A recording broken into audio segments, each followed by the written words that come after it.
CTV News with Carlyle Fiset. Good evening. Thanks for joining us. We begin tonight in St. Thomas, where hiring is ramping up at the Volkswagen electric vehicle battery plant.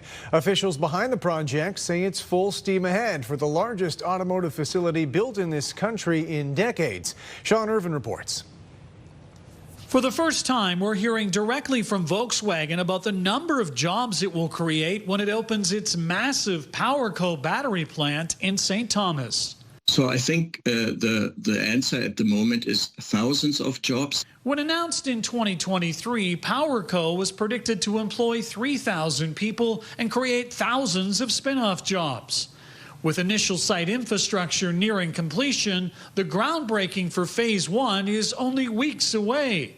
But just how fast the plant will expand and the size of its workforce is not known, with the unpredictability of U.S. tariffs and ongoing trade discussions.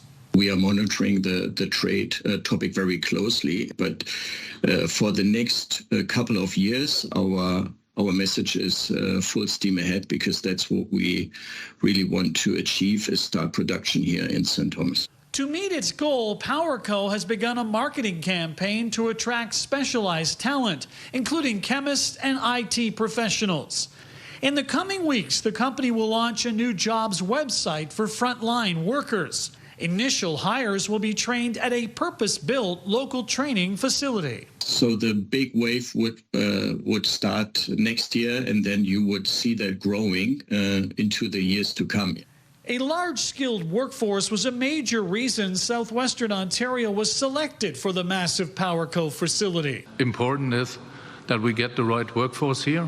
We think this is the case. Asked if that vision has been met 2 years on, Wickbolt told CTV News, I'm surprised of the level of qualification that we find. Powerco has already hired more than 200 people. All are said to be looking forward to the groundbreaking ceremony. Foundations is the next focus for our first production building, and then the other big milestone this year is steel construction.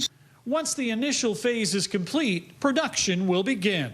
Whether it's mid-year or the third quarter, I can't tell you, but we definitely aim for sooner rather than later in 2027. More than 40 jobs are already active on the company's website. Sean Irvin, CTV News. The Prime Minister returned to Ottawa today, strategizing next steps in the American trade war. Those discussions involved Mark Carney's cabinet, as well as virtual meetings with premiers. Mike Lucatour reports. Prime Minister Carney, which counter-tariffs? The Prime Minister was tight-lipped a day after saying he'd consider removing some counter-tariffs on American goods if it would help Canadian industries. While saying he supports Mark Carney, Ontario Premier Doug Ford has a different take. You can't have tariffs on one side and not the other. I still stand by what I say. Dollar for dollar, tariff for tariff. They understand strength, not weakness. He was planning to deliver that message this afternoon as the premiers held a virtual meeting with the Prime Minister. And once it ended, Ford's message to Canadians is to buckle up for a rough road ahead. I'm praying that everything's going to go fine. But if it doesn't, I got to ask the people, do you trust President Trump? I don't. In recent days, Saskatchewan Premier Scott Moe has called for Canada to remove or reduce counter-tariffs on all American goods. Some feel like the countrywide resolve is being tested.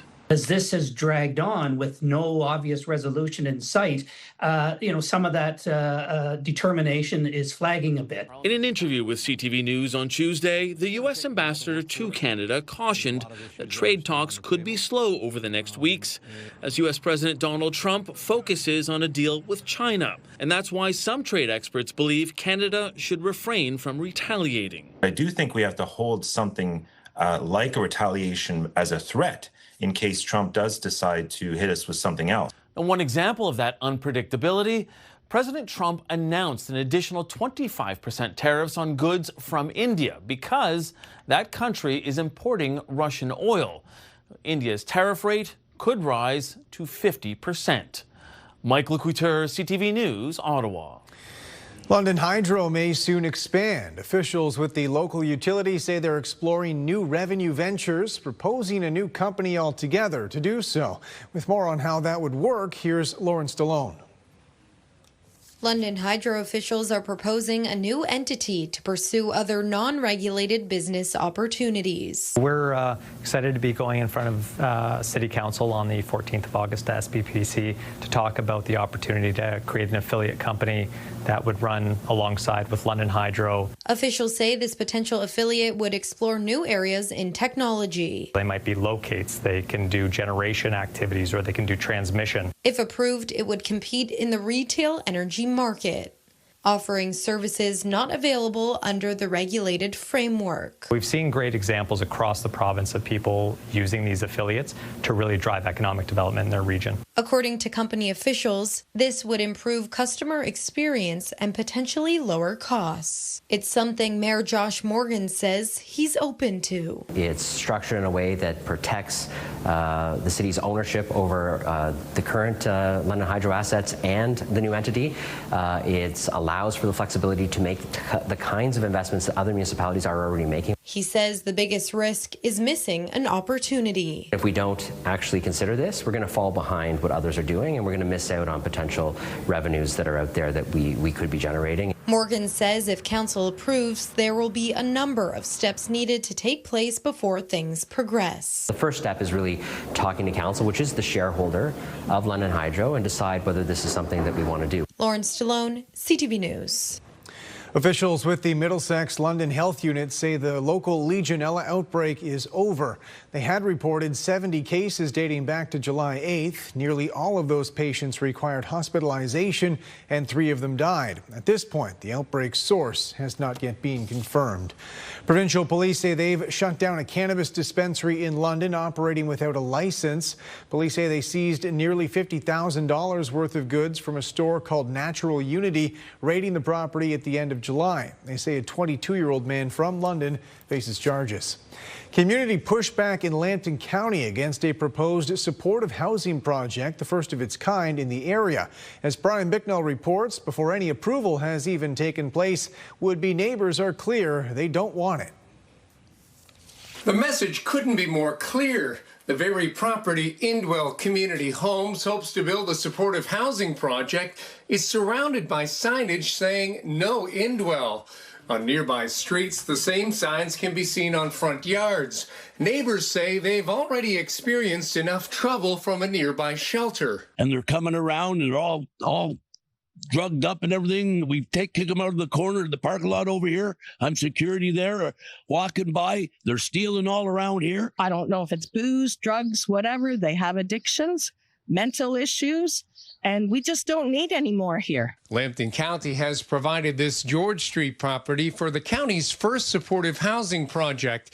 Indwell is proposing a building with 50 deeply affordable apartments with wraparound supports. Oftentimes when we think about a shelter, somebody needs a place to rest tonight, but then they have to go out onto the street and make a way and look for things like food and services during the day.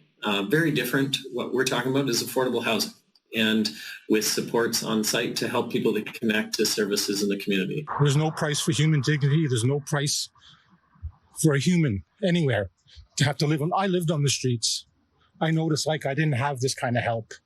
So I just think it's wrong that these people say they're doing our part when they're doing nothing. Mayor Mike Bradley says the city has not yet received a formal planning application for the project. But in the meantime, he says he's been disappointed by the discord within the community. Some of the emails I've seen from both sides of the issue aren't helpful. They're confrontational, they're rough with information that is inappropriate or not factual. This is Rainbow Park, just off Sarnia's downtown. And just beyond this fencing is where between 100 and 200 people lived at any one time in encampments. That is, until this past February when police cleared them out. Some say the problem never went away. We try to help them, but they don't want help.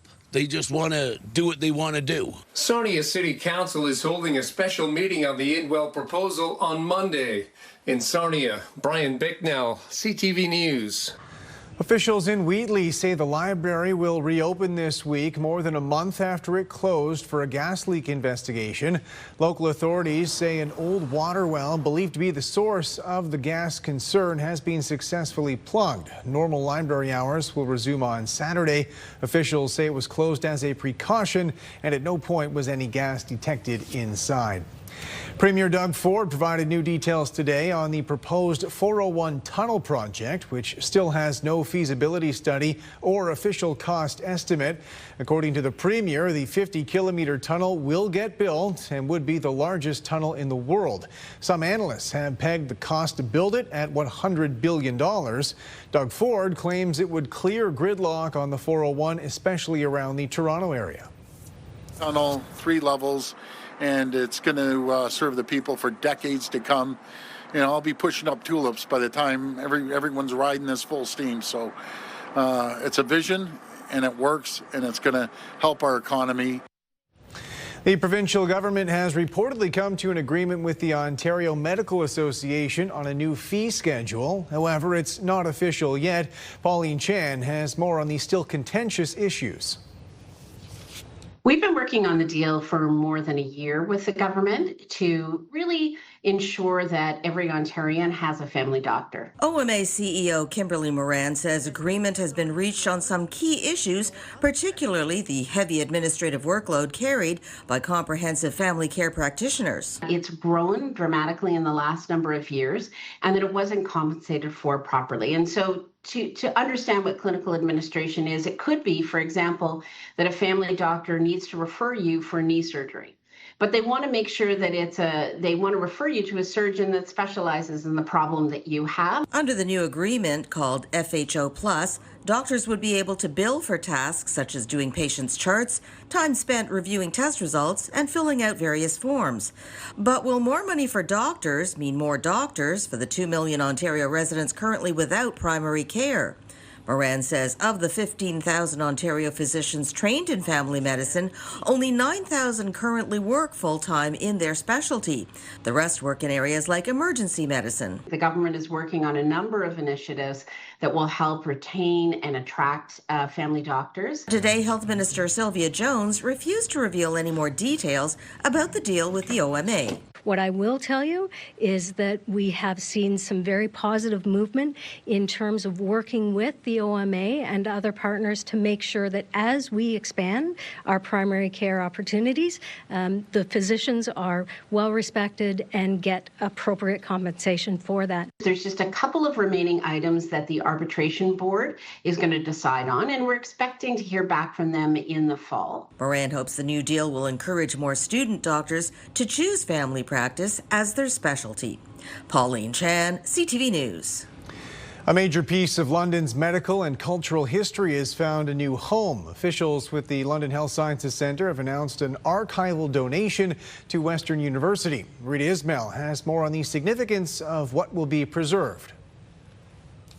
A quiet corner of Western University now holds 150 years of London's medical history. So this is one box from the London Health Sciences Archives. London Health Sciences Centre has officially donated its historical archives to Western libraries. That's 152 boxes of artifacts, documents and records once stored at Victoria and Children's hospitals. The history that I've seen in these records is really critical to London's history and healthcare actually in Canada. So it's a great partnership for us. LHSC says these archives tell the story of their evolution through handwritten letters, photographs and artifacts. So this is a whole set of china that came as part of the archives collection. It's a meaningful time for us to be making this donation in collaboration with Western to ensure that the history of our past, which is a legacy in our region of healthcare, both through the buildings and the people, lands and rooted in London, Ontario, with London partners of ours, and we're able to access them, public's able to access them, researchers are able to access them. The material will now be preserved in Western's climate-controlled archival facility, which plans to eventually make much of it searchable and publicly accessible. It's important to have the records here because we have an environment here that is conducive to proper preservation of the records, as well as providing access to researchers.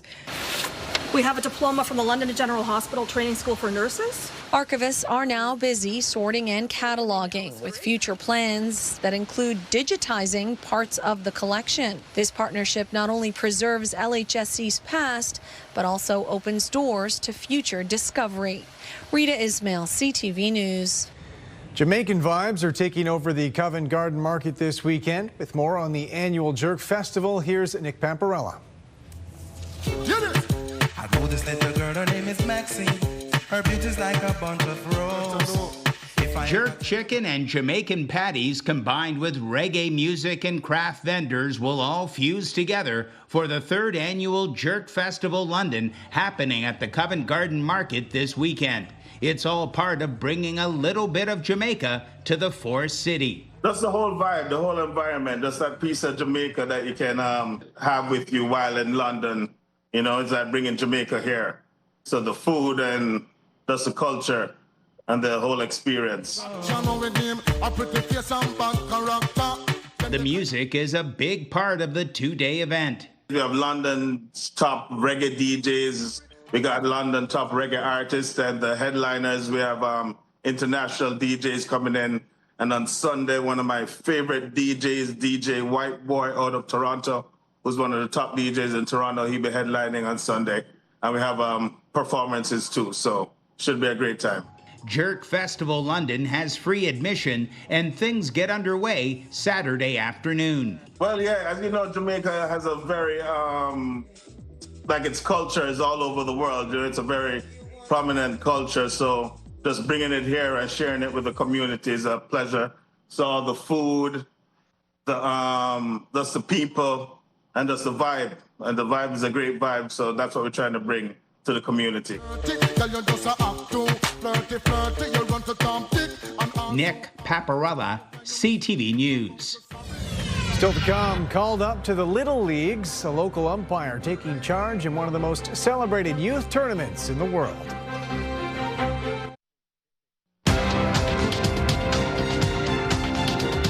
Canada's main stock index soared more than 300 points today as investors rallied around Shopify's quarterly results. The TSX up 351 points. In New York, the Dow added 81. The Nasdaq climbed 253. The Canadian dollar gained a fifth of a cent today. On commodity markets, gold fell $1.30 an ounce and oil lost 81 cents a barrel. Air Canada flight attendants have voted overwhelmingly in favor of strike action, which could begin as early as August 16th. With the latest on where negotiations stand, here's Judy Trin. Mike Abraham has booked a flight to Slovenia for a bike tour. He's scheduled to take off just as Air Canada's flight attendants are poised to strike. Even if I was to actually try to rebook it now with either with Air Canada or with a competitor, say a European airline, the price would be at least 3 times as much. Air Canada's 10-year contract with its 10,000 flight attendants is expiring. The union representing the workers says better wages and working conditions are needed. Flight attendants average 35 hours of unpaid work each month. We're not paid anytime the aircraft is not in motion. So any of the pre-flight checks, mandatory safety briefings, all the required stuff that is done on the ground prior to pushback, as well as the deplaning process. The workers are getting support from the Conservatives, urging the government to amend the labor code to ensure flight attendants are paid for every minute they're required to be at work from check-in to sign-off. Last year, Air Canada generated operating revenues of more than $22 billion. Thousands of passengers could be impacted if a deal is not reached by August 16th. This will be a test for the Carney government to see whether they have the intestinal fortitude to let labor relations work its way through this process. Even though Abraham has been planning his trip for months, he doesn't support government intervention, but does support fair wages for workers. Being paid for your hours on the job, that I think is a no-brainer. I can't possibly understand why a company wouldn't do that. In a previous statement, Air Canada said it was committed to reaching a fair and equitable contract with its flight attendants. Both sides returned to the bargaining table on Friday. Judy Trin, CTV News, Ottawa.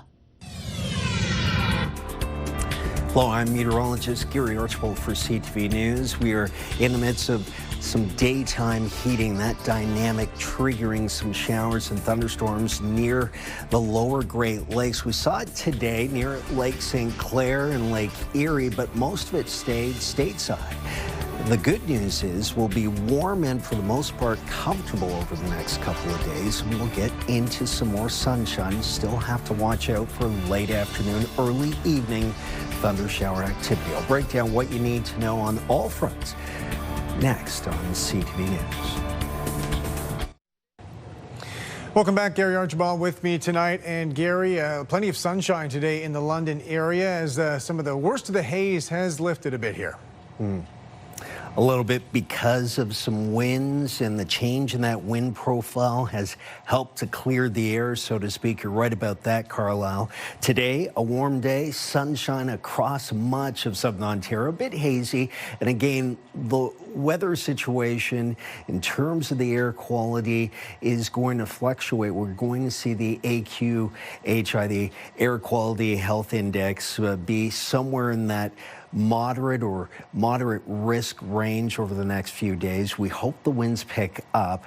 Our average high, 26. It's getting a bit lower, a fraction of a degree by a fraction of a degree as we close out the summer season. We've seen some spotty showers across parts of, well, the Michigan eastern region of the state, moving towards Lake St. Clair, also in and around the Bruce Peninsula. I'm anticipating that daytime heating, the trigger today, will be again the trigger tomorrow afternoon. So spotty showers across southern Ontario, thunder showers embedded in this disturbance is possible over the next 24 to 48 hours. The overnight temperatures in the mid to upper teens, might even see 20 degrees Celsius before dawn tomorrow in Port Stanley and Long Point. Tomorrow, bit hazy to start, mostly sunny, but 19 degrees already at 8 o'clock, feels like 26. The wind's out of the south, so it's a good southerly warm flow of air. Sunny through the midday, 25, feels like 31. Sunshine and a peak temperature of about 28. Couple of degrees above seasonal tomorrow, feeling like about 33 to 35. More sunshine for Friday, a fair weather day, a mixture of sun and clouds, so too for Saturday. Sunday, temperatures creeping up a bit. 28 goes to 30 to 31 over that 3-day stretch. And then Monday, Tuesday, cloudy over that 3-day stretch. 30, 26, and 25. So we'll peak at around 31 this weekend on Sunday, and a week from now be down to about 25 degrees Celsius. The Midwest, a similar looking forecast, fair weather for the next 4 days and warming up a touch. Could see even 29 tomorrow. Local smoke in the morning. Looks like sunny conditions for the weekend, and maybe up to 30 degrees Sunday into Monday with possible showers Tuesday and Wednesday, and cooling off. Mid-20s expected Tuesday and Wednesday. That's a look at your 7-day forecast, courtesy of Metal Roof Outlet. Thank you, Gary. A local umpire is on his way to Pennsylvania for the Little League World Series. As Brent Lail reports, he's the only Canadian official called up to work the renowned International Youth Tournament. Rob McDonald is headed to Williamsport to umpire the Little League World Series. It is absolutely a dream come true. Let's have a great game, guys. The 35-year-old London math teacher was chosen as the only Canadian to work the tournament after years of evaluations at the provincial and national level. It's something I've been working towards since I was 11, 12 years old. When I got the letter, got the call, it was just, is this actually happening? The event, featuring 10 teams from the U.S. and 10 more internationally, is televised on TSN and ESPN and draws millions of viewers. The Little League is basically like pro ball on a small field. Like, I've been down there before just to watch, and some of these kids, the way they field the ball, the way they throw the ball, it's like watching the major leagues on a 60-foot field. This is only the second time getting to represent Canada. First time was a couple years ago at the Junior Little League World Series, but this is just on a magnified scale to that. Growing up in the Hamilton area, he follows a long family lineage of volunteer officials. It started with his grandfather in the late 1950s.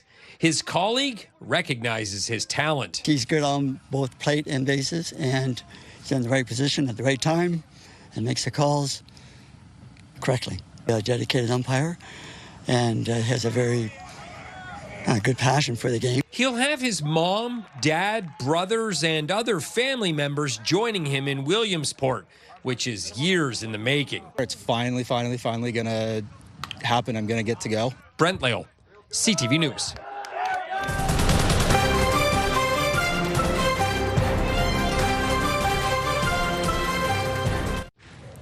Finally tonight, a young entrepreneur on Prince Edward Island and her idea of a perfect summer. As Maria Saru reports, she's spending her months out of the classroom on the job and loves every second of it.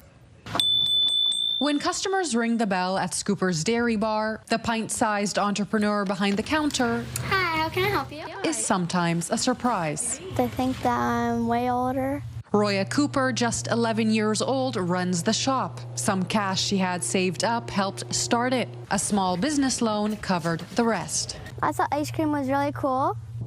I loved eating it, and I wanted to start my own business. It's not her first enterprise. When she was 6, she made French books out of Post-it notes. She sold those bad boys for $5 a piece to tourists. She loves money. Always has. Roya's parents operate several businesses, including the Brudenell riding stables right next door. It's unreal. Super proud. And she's so good at doing everything. Scooping can get sticky, and Roya's last employee threw in the towel. Too much cleaning for her. So for now, she works 7 days a week. Most of the time, customers leave happy. I love the ice cream, and the chocolate, of course, is my favorite. But Roya has learned you can't please everyone. Some are like, this ice cream scoop isn't so big. You have to redo it. Her latest creation is nacho ice cream, which comes with a big scoop, sauce, sprinkles, and waffle chips. But her favorite flavor is peanut butter fudge crunch. Roya says she wants to serve many more Sundays in the years to come. Her dream is that the business will grow with her. Maria Saru, CTV News, Brudenell, Prince Edward Island. That's it for us. Thanks for watching. For all of us at CTV News London, I'm Carlyle Fiset. Have a good night.